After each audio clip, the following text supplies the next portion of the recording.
Hi, Hillary. Hey, Joe. I think it's just me and you today. Cool. You coming over next week? I don't think I'm going to make it. Okay, fine. I know. You, quite honest, I don't know how you do your schedule as it is. I mean, you're teaching more classes than I am, and you're still going out doing evaluations. Are you nuts? My car thinks I'm nuts. Okay. So do you have like a sub that you really trust? Yeah, so I teach at 2 different schools. I teach at Atlantic and Port Orange, and I teach at Flagler. And the Port Orange school, I co-teach, which is actually really nice for this. And then in Flagler, it's one class, but it's an hour and a half long. Oh, okay. So it's the block schedule, but it's every day. Okay. Wow. Yeah. So what I'm actually doing is I split it up into quarters. So the first quarter was AS 120, and now I'm doing AS 220. Okay, so you're flying through those. Oh yeah, my midterm grades to Terry were my final grades. Wow. Okay. Yeah. And they actually did really well. I think because we are together for so long, and I get to have like a nice relationship with them and kind of give them the smackdown. Gotcha. So out of your 120 kids, did you have any that you said you're not moving on to 220? Yeah, I had 3. Okay, I'm thinking I'm going to have 4. I had 3 kids, and I was like, you're just not going to cut it. And so then I offered them the option of staying in the class because it was already maybe 4 weeks into it when we had, I think it was the second test. So I gave them the option of you can stay in this course because there is another course after this, or you can leave and we'll find you another. Gotcha. So one of them stayed, 2 of them left. I gotcha. Well, I'm sorry you're not coming over next week, but we'll figure it out. Yeah, we will. And the thing is, I think it's going to be so hectic anyway with Art and Colleen. So it'll be okay. Hi, Ravel. Hi, how are you, Joe? Good. How are things in Miami? They're coming along pretty good so far. I did some of your ideas that you gave me with the magazines, and so it's coming along. Okay. If you want to send me an email, I'll send you a couple of links that you might find interesting as far as some activities. Oh, okay, perfect. What was your email again? King W3. King W3. Okay. ERAU. King W3. All right, I'm gonna write it down. Sorry.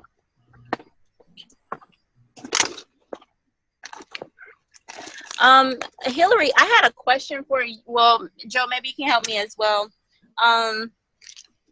When I tried to use the server, the students try to use this tablets. The Dade County server, the internet server, it's very slow. So it took us like 25 to 30 minutes just to even get online, all of the students. And what are you doing to get online? I just wanted them to go online and go to the class so they can start doing some assignments on the website. They were going to do a short reflection on this video that we watched, and just 2 or 3 sentences. And it took them 15 minutes to even log onto the tablet to get into their student ID and all of that. And then it took them another 15 minutes to log into Embry-Riddle. It's like the server is extremely slow. And then it started kicking a couple of them out, and they had to redo everything all over again. So I was trying to see if you guys experienced that at your schools. I personally haven't had it that slow. What I try to do is I actually use Edmodo. Uh-huh. because it took so long for some of the students to get their IDs and all that, that I do Edmodo. So if I want to put an activity or even a quiz online, Mhm. that's what I do it through. So I'm not sure if it was the website or if it was the actual internet connection. So it's Edmodo? Yeah, Edmodo is great. It's kind of like Facebook for educators. That's what they advertise it as. And so you can create quizzes, you can do multiple choice, you can do true false, you can even do short answer, and then you grade it. And then I put my worksheets on there, and then you submit it through that. So I really like that one because Ernie is not the most user-friendly at times. Okay. Yeah, a lot of the students were getting frustrated. Okay, so I'll try Edmodo. Now, another question, when it comes to Ernie and I am trying to do my grades and for the test, it keeps saying 0.0 and I'm trying to change it so it can weigh more, but it won't let me. So it's I don't know how to change it. So you're talking about Canvas. Yes, Canvas. Okay. Joe, do you use Canvas with your students? Because to be honest, I don't. Okay. I don't. We use Focus at the district level, and I just keep all the grades there, and then I keep a hard copy as well. But I don't use Canvas. Okay, so I can do that with Dade County because they have their own grading system too. I can use that one, but I didn't know if that was legal for me to do. Yeah, totally. What I even do is I don't have access to one of my school's online, program. So I just do it on Excel. And Okay. I mean, Excel for me is pretty easy. So I just weigh it however I deem necessary. So it's actually pretty easy that way. And then I can just show, like the last few digits of each student and be like, this is what you guys got on the test. And here's how much it's going to weigh, like times 0.2 for 20%. And that's what my average is. And then I just pretty much copy and paste it or type in, maybe 20 students. Okay. Yeah. Sounds good. Okay, then I'll do that. And then one last question. My students keep asking, how do they get their ID, their Embry-Riddle ID cards? Okay, I have an email. I think it's like eaglecard@ERU, but I'll verify that. And what they can do is they can send a picture and their ID to Embry-Riddle, and then Embry-Riddle puts it on the card and it says ACA student. Okay. And what they did for me is we went on a field trip. They all took pictures, and then because there were just so many students, we had like 40, we ended up getting them shipped to me, and then I handed them out that way. Okay. So I'll get that website or that email address for you.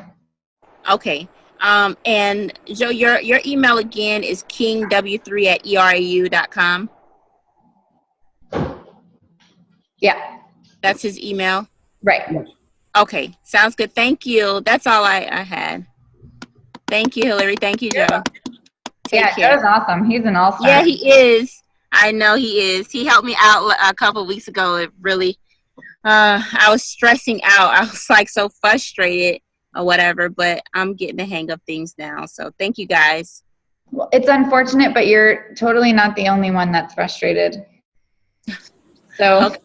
So I'm not in the boat by myself. You're so not. I think our boat is very full sometimes. Okay. All right. You guys take care. I have to go back to work, so I'm going to log off. Okay. Thanks, Ravel. Thank you. Bye-bye.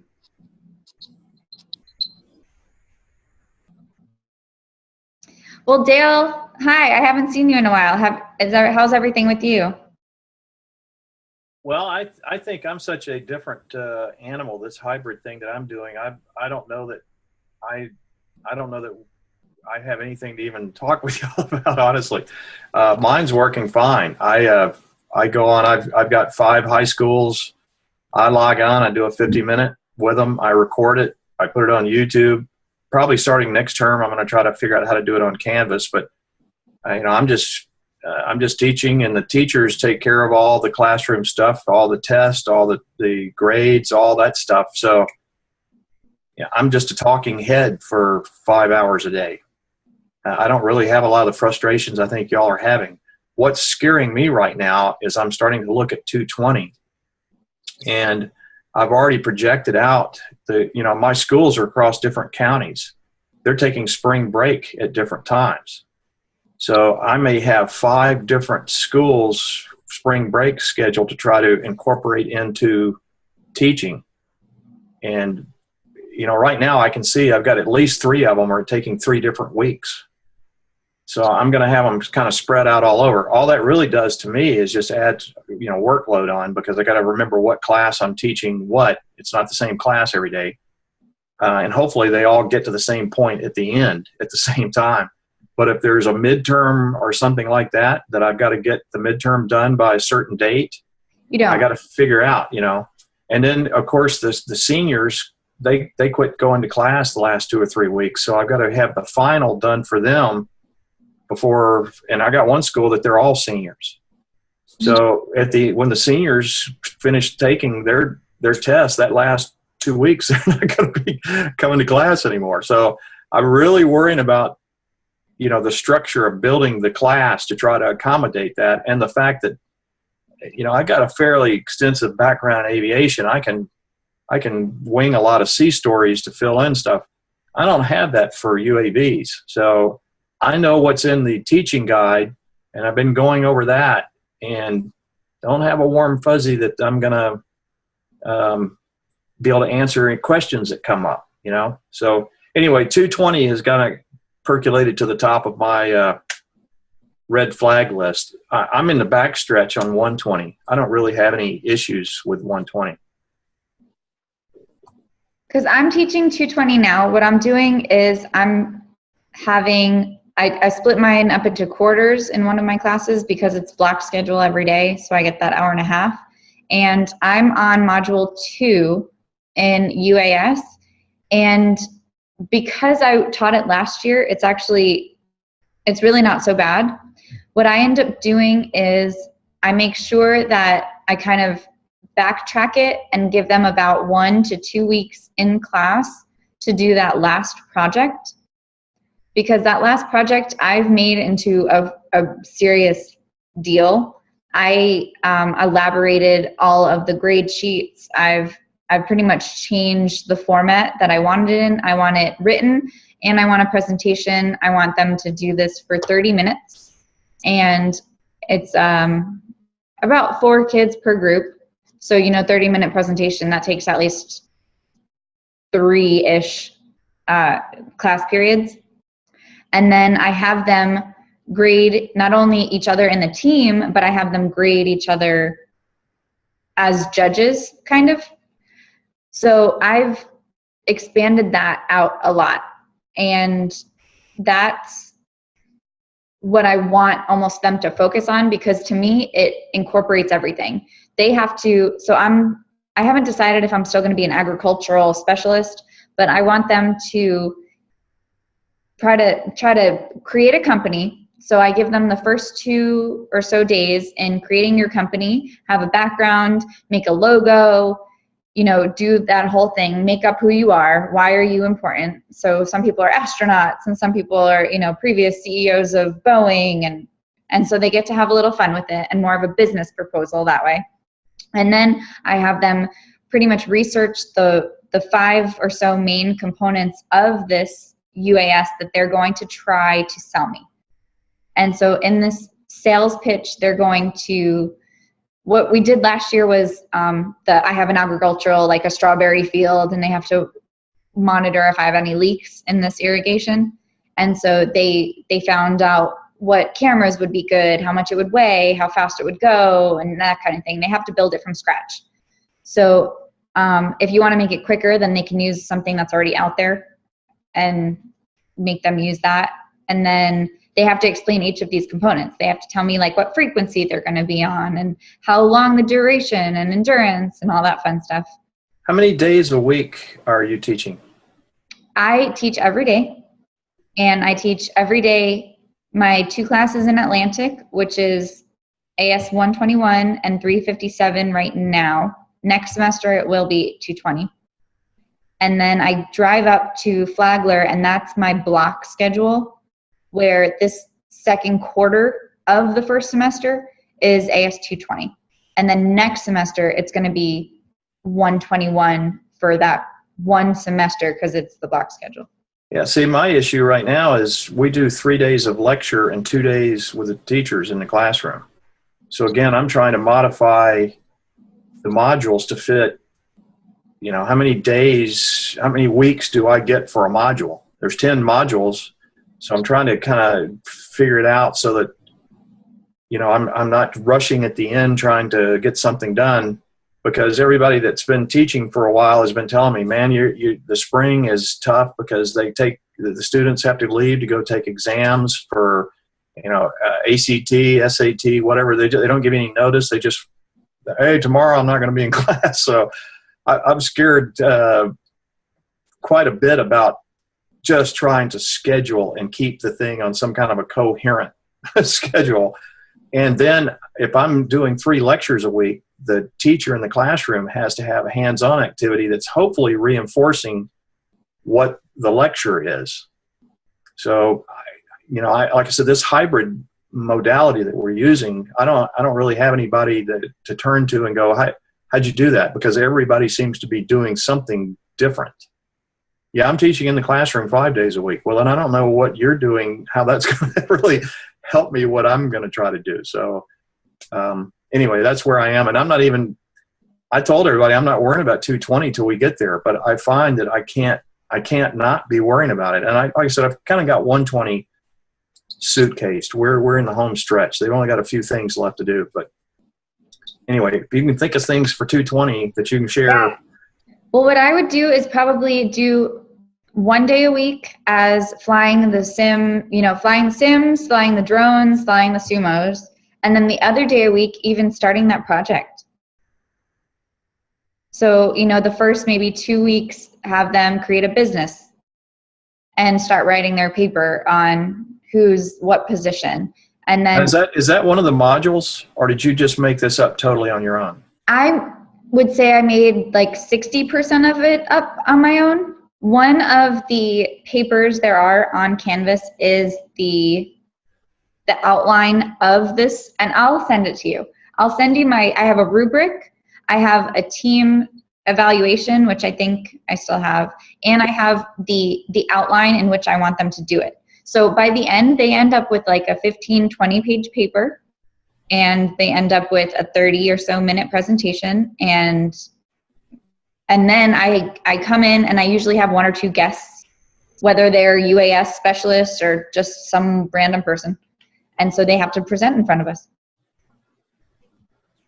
Hillary, could you put that up on Canvas so all of us can take advantage of it? Yeah, definitely. I'll put it into 120 and 121, even though it's not really, that, but definitely. Okay. Well, I mean, I've got a 220 box. It's funny. I'm listed as a student, which is odd because I'm listed as a student, but I see everything. It's like Josh put everything in that. So I don't know how I'm listed as a student and still getting, I hope the students don't get all that stuff as well. But I mean, if you need a place to, if you can do that, if you can just put it into my 220 sandbox, I mean, I can get it there. Yeah, I'll put it into all of them. Why the heck not, right? So I'll put it into 120, 220, and 121. Yeah, I appreciate getting to see some faces because I'm as far almost out of Florida as you can get, and I got to be honest, I'm not getting any communication from Daytona whatsoever. I mean, I'm alone and unafraid out here, and have been for about the last month. I send in a Friday report, and I'll get something back that says, "Okay, got it, thanks," and that's it. I mean, literally, I've not heard anything about what we're doing in the spring, and so I'm trying not to get paranoid about this. Trying to keep a rah-rah attitude and get myself prepared for, the coming January thing. But I'm starting to kind of feel like everybody else is called a mass retreat, and I'm the rear guard, and I'm the only one still standing here, and ISIS is getting ready to come across the border on me. So. No. Let's see. So if I'll give you my layout for what I know of 220, it is going to be the same thing that we did last year. If your students are you're credentialed for the small UAS safety, right? Okay. So then what you're going to do is you're going to send all, or whoever your instructor is going to send all of the names of students that are going to take this industry cert. And you're going to send it to Josh. And then he's going to send you workbooks. And those students are going to have to register online. And so it's under you. When does this take place? At the beginning of the term. Okay, so it's not like over the holidays or something. It's when we start in January, we'll get that. Okay. Right. And so you'll know who's taking the course and who's serious about it. And I think what the goal was within the first 2 weeks, you get past the names. And then you'll get the workbooks, and the students are able to use the workbooks during their quizzes. It's pretty much like a pre-recorded video, and then they take a quiz after. I think it's about 10 modules. It doesn't necessarily coincide with AS220. So at the end, that's where we get the industry cert from. I think Tim was saying that his district is somewhere around $1,600 per student that pass. And then, so that's a totally different topic too. So if you want to put that in the classroom while you're not there, then that might be a good thing for your high school teacher to just, advise over or administer. But let me get it straight. This is essentially a fill-out workbook that when you get done with it, it is essentially your study guide so that you can take the test from. Right. But it doesn't necessarily match up to 220? Right. I'm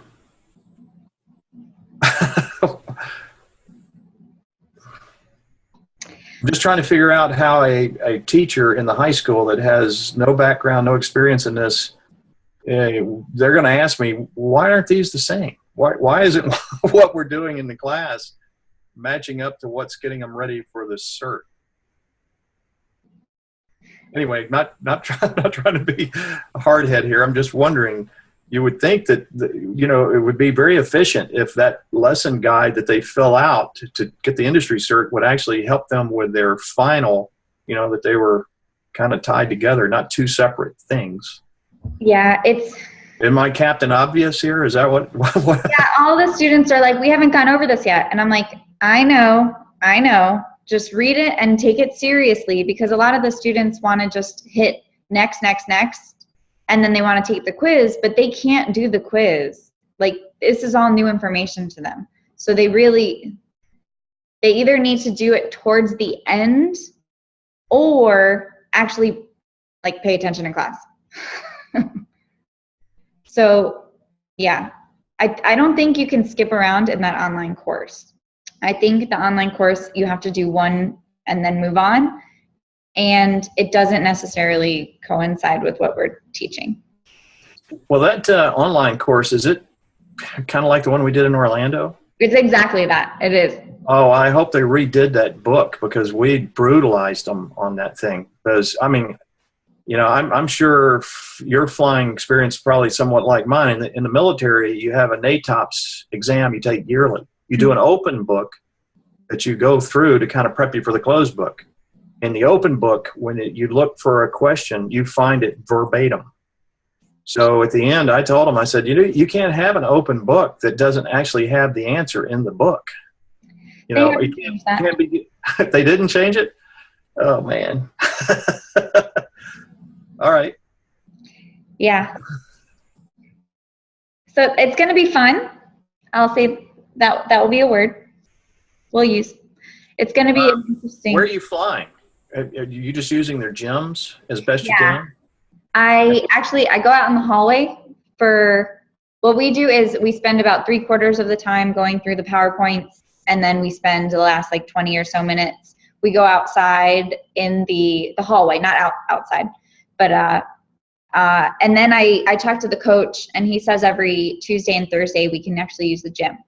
Well, I've got my teachers going and broaching that subject right now with their administration to just see, because the unfortunate part is we're still going to be in basketball season during the first part of this, and I know that gym is going to get used a lot. Weather's outside a little bad. They're going to be in the gym doing PE. I'm just worried that trying to carve out some time to get into so that we can fly. If we don't do that, I don't know what we're going to do in the classroom. You know? Yeah, what I was doing is I was doing the sumos in the classroom. Yeah, but they're doing this to fly something. I mean, I just know these knucklehead kids that I'm working with. They want to be flying something. Doing a ground vehicle is just not the same thing to them. So, well, what we did is actually, it was kind of cool. We arranged the desks in this, like, you know, an S pattern, and we put some book bags on the desks. We put like chairs and stuff on the desks, and then I had them map it out. So the sumo, which is kind of nice, it gives you a map that you say, like, go straight for, you know, a meter and then turn right and all that. So whoever made it the furthest, you know, won that challenge. So even though it wasn't necessarily flying, they still had to map it out. They still had to understand, like, they measured. I mean, it was actually a pretty good teamwork competition. well, I'm kind of monopolizing, so hopefully somebody else has got another question. I've got millions, so sometime between the periods that we have between now and January, you know, the first week of January, I'm going to need to answer some of these questions. So help. Dale, I found last year, this is Joe King, but I found that if the gym was taken, I would use the auditorium. If I couldn't get into any of those places, I took over the hallways. And I was up and down the hallways. Other teachers were loving it. The guidance counselors were coming out, and we ended up using the guidance counselors as part of the plan. We'd fly around them, we'd take pictures of them, and then they'd put together a video and send it off to them. So that builds the program. But I think what you'll find is you're just going to love it. As far as the program, it doesn't match the 220 exactly, but there are pieces that are workable. So I think you're going to find out that it's going to work just fine for you. And to be honest with you, the not getting a lot of feedback and stuff from Daytona Beach, I kind of like being the lone wolf over here and doing what I want to do. You know, they've given me a framework and then said, go make this happen. And I kind of like that. So nobody's really looking over our shoulders. So that gives us a lot of academic freedom. Yeah, I'm with you. I appreciate it, except there's been a couple times where I've kind of done things, schedule stuff, and then after the fact, I got taken behind the woodshed because I didn't get permission first. So, you know, what I don't want to do, though, is I don't want to completely rebuild the first wheel here. So if y'all have done some of this stuff and I can not have to learn the hard way, I could benefit from that, I think. Yeah, I think you're going to find some pretty good stuff for 220 on YouTube. I know TED Talk has a pretty good program on unmanned as far as getting in with, you know, the problems of the future and that sort of thing. So I think you're going to love it. It is a fun class to teach. You know, flying the drones and using the little robots on the floor are just, you know, you're going to enjoy it a great deal. Yeah, keep in mind, I don't actually get to put my hand on the parrots or the ground vehicle. I'm at home talking into a computer. I've got the teachers in the classrooms at 5 different high schools that have got to be doing that. And if I don't know anything about it, I know they know less than I do about it. So, you know, like I said, this hybrid modality that I'm doing is one-off from what anybody else is doing, I think. What's going to happen then, your teachers are going to love it. And what I did last year, because I knew zip, I found my brightest student who was this IT guy and then on the robotics team, and he taught me, and I turned him into my assistant teacher. So use those kids. They know more about this stuff than I do. Yeah, that's great advice. I'm sure each one of those classrooms probably has somebody that's, well, for instance, at Escambia, I won't give you the whole story, but it's a very small, it's a remnant of they tried to have an aviation program before. And these were the last 8 kids that were left, and they're all seniors. But I got the valedictorian of the school in the class. I've got 2 students that are in ROTC that have applied and been accepted at Embry-Riddle in the class. There are 2 or 3 students that are probably going to fail the course because they don't come to class and don't do the homework. So they will be out. They won't be in 220. So the 5 or 6 I got left in that school are high achievers. And Greg Pyle, who's a retired Air Force F-111 Wizzo, is the guy in the classroom. So I'm sure that they're going to have no problem. But the other side of it is I've got a couple schools that are out kind of more rural in the Panhandle, I really don't know the students that well, and there's 20 students in the class. So I'm going to have to rely on that teacher to step up and go, okay, you know, this is you're my student assistant, my graduate assistant. So we'll work it out. But I'm glad you brought it up because I hadn't really thought about how I'm going to translate some of these classroom activities. And I think you're absolutely right. That's probably the way to do it. Yeah, keep remembering nobody's going to die. That's a great point. You know, 100% of the UAV pilots walk away from the crash. So they're kind of like air traffic controllers. Yeah, the pilot makes the mistake, the pilot dies. The air traffic controller makes the mistake, the pilot dies. So, well, thanks. I don't want to hold y'all up. I know y'all are an hour ahead of me. So, Well, that's all I had. Oh, so hopefully everybody got the t-shirt form from Terry. So then yeah. And then I just wanted to tell you guys that there's a Florida pre-paid scholarship program. So if you have any seniors that are into that, I think the due date is the 15th for one of the scholarship applications. So if you just remember to tell them. I called to see if, Catherine Campanero. Yeah. If she or Eric Wilson were going to come out to the Panhandle and do an admissions thing. They said, no, you need to talk to Buck Burney. That's his job. And I went, oh, okay. So I sent an email to Buck. I haven't heard back from him in a couple of weeks. I'm assuming he must be really, really busy. But, you know, if we're gonna put information out on admissions and scholarships and stuff, who is it that we're supposed to be working with to do that? Kathy is usually the go-to lady. She has moved me over to, I think, Eric also, but I haven't heard back from him. I'm on kind of the same boat with admissions, but Buck is usually pretty good at getting back to me. So you can always call him. He's pretty.